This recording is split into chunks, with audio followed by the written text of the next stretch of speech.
On social media, I spend, I think, a day, at least 12 hours. I'd say we spend a lot more than 12 hours. We spend at least a lot more than 12 hours. I think being a young person has never been easy. I suppose there are always challenges that young people are facing, and central to a lot of that is the process of adolescence, I guess, where the brain rewires itself, and so everything that young people encounter in their lives is a new challenge. Do you think social media could have an impact on these sorts of things as well? Absolutely. I think social media is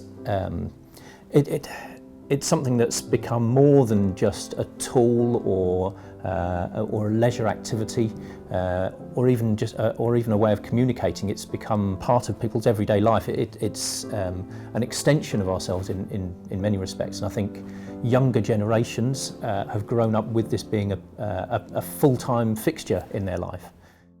How much time would you say that you spend on social media per day? I'd say about half the day. More like 4 days. Since obviously the global pandemic happened, we have spent near most of our life in the past year on social media. Couldn't go out and stuff like that. I was always on my phone or on my Switch or on Netflix, and that was that every day.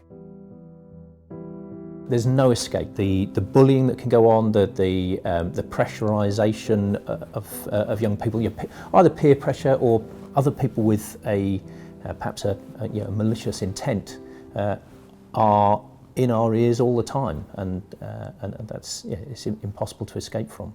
Before I got social media, the first thing I learnt about the dangers of it was the Kaylee Haywood case.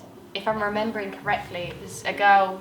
She posted a picture and then some guy found her, started grooming her, sending her messages, giving her gifts. He started pretending to be like he was her age, yeah, and acting like, telling her all the stuff she wanted to hear because she wasn't getting that attention from anyone else. Yeah, then they agreed to meet and she was found murdered a few days later. And that was horrific. It scared me so much about social media. I was so careful and cautious.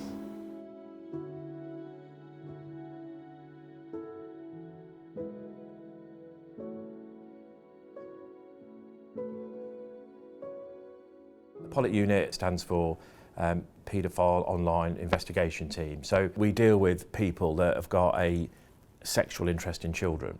Their particular offending, the people we deal with, are offences online. So I do think that the advent of easier access to obviously things like the internet, easier access to things like online platforms, chat groups, or chat platforms, I think it's probably become easier to commit those offences.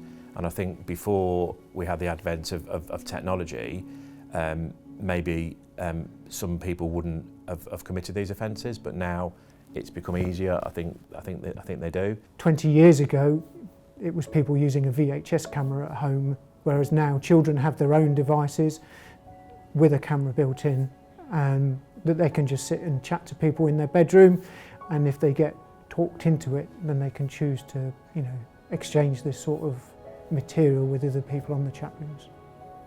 There's a huge amount of information out there, and a lot of education goes on for young people around being safe online. Certainly we find that young people can explain to us the need to be safe online and to treat any interaction with a stranger not with suspicion, because we need to learn to trust and enjoy interaction with other people, but just to be careful. However, what we often find is that there's a perception that it won't happen to me. This is something that this is someone else's problem. I'll be all right. Whilst there's a lot of knowledge out there, there's also a belief that it won't happen to me. I'll be okay. And sadly, there are instances where people aren't okay. A lot of people have this sort of view in their head of what a paedophile looks like, and the reality is that it's really very different. It could be anybody that you come across in everyday life. Like Neil said, this could be somebody living on their own, quite sheltered, they don't have many friends or much of a support network, you know, they're shut away on their own. But also we come across people that are, you know, professional people, they've got very good jobs, you know, they've got a nice family, what would appear to be a very nice family situation going on, you know, lots of friends, children, and you know, they're quite the opposite of what you would imagine in your head to be a paedophile. We run on average about 2 to 3 enforcements a week. Last year we had over 350 national referrals in about people within Leicester City and Rutland, intel around them either possessing or distributing indecent images of children. A recent case we dealt with last week came from another force area, so a young girl that had got into the position where indecent images of herself had been shared online. There was a number of perpetrators that were responsible for that around the country. One of those perpetrators lived in Leicestershire. That, for a number of reasons, was a high-risk investigation for us that we enforced on very quickly. Once that perpetrator was arrested, 27 devices were identified as containing evidence of not only indecent images of children, but also a high quantity of grooming online. This perpetrator had been speaking to, well, at the minute, an unidentified number of young girls online, and that number's just going to grow, I guess, as time goes on. But specifically, he was portraying himself to be quite a lot younger than what he actually was, and portraying himself to look very different than what he actually looked like. He had this presence online, was then getting the girls to send him indecent videos, indecent photos. Indecent images get set into different categories. We have a category A image, which is an image portraying a child taking part in penetrative sexual activity. We have a category B image, which is a child taking part in some form of other sexual activity that's non-penetrative. And then we have a category C image, which is other sexual images of children. So that could just be a child posing naked, it could be a child in underwear, but the pose is such that it makes it a sexualized image. So I have to go through all the images and put it into one of those categories. So the way I tend to deal with it is think of it more of a task that I need to overcome, rather than thinking too much about the actual act that's going on in the background in the video.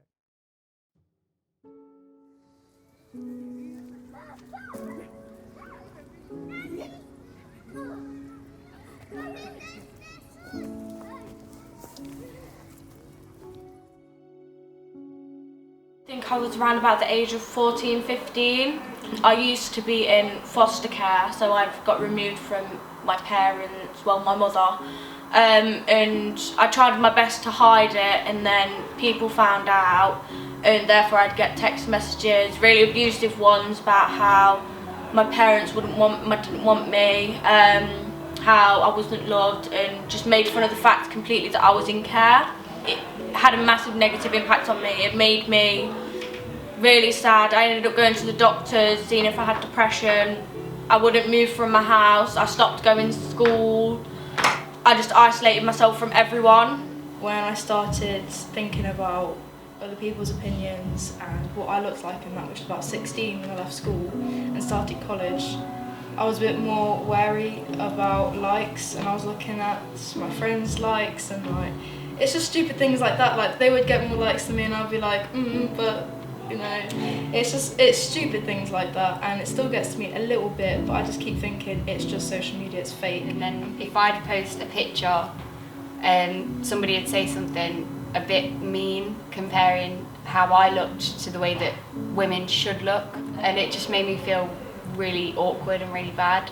A lot of comments were made about my weight as well, so after a while I stopped eating, and I tried to get myself as skinny as I could to be like the models, and I ended up with anorexia and a feeding tube down my throat. So I'd always follow a lot of tattoo artists and tattoo models, and now I just hate seeing empty skin in a way.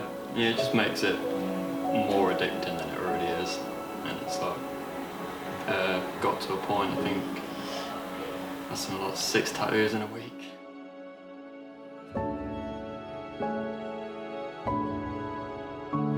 We have certainly come across young people who, for one reason or another, have become incredibly socially isolated. They don't engage outside of their own home.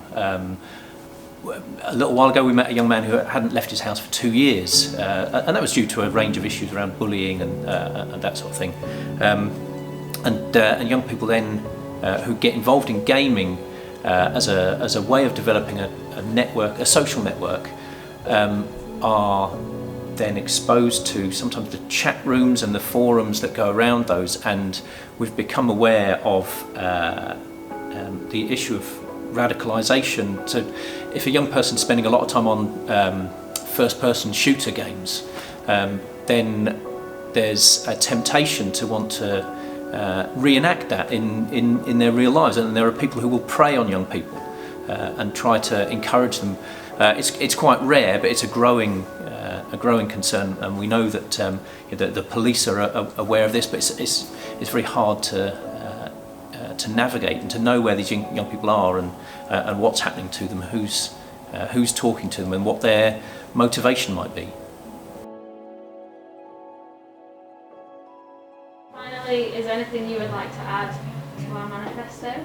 All I need to say is just be careful of who you're adding and who's adding you, and if you know them, then accept them. If not, then remove them and block them. I would say only add people that you or your parents know. Like if it's a family friend, then yeah. If you don't know them or the name isn't one that you know of, then don't add them. Yeah, just be careful on who you're talking to as well, because they might say they're your friend, but they might not really be your friend. It could be anyone on the other side of that phone. We don't, as parents, want to pry into our children's lives too much. Yeah, they need some privacy. I suppose my only advice would be to have a conversation, a regular conversation, not asking what are you doing, not demanding to see their phone, see their be linked onto their social media platforms, but simply to have open conversations about what's happening generally in their lives.